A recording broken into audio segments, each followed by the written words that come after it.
This is an exact replica of the Rosetta stone.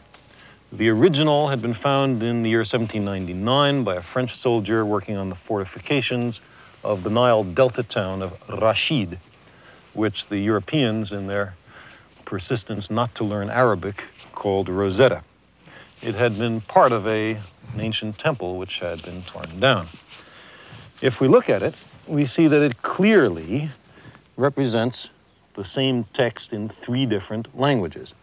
Up at the top, ancient Egyptian hieroglyphics. In the middle, a kind of cursive and later hieroglyphic called Demotic. And down at the bottom, the key to the enterprise, Greek.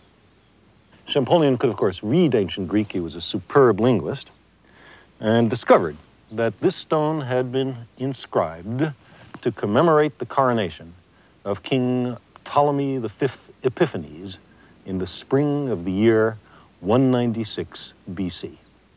As we would expect, the Greek text includes many references to King Ptolemy. Here, for example, you can see it, Ptolemaios.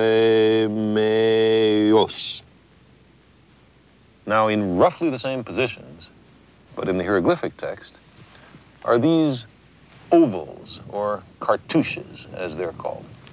And if this cartouche really means Ptolemy, then the individual hieroglyphs are unlikely to be pictograms or metaphors. Much more likely, they're letters, or at least syllables. In addition, Champollion had the presence of mind to count up the number of Greek words and the number of individual hieroglyphics in what are presumably equivalent texts.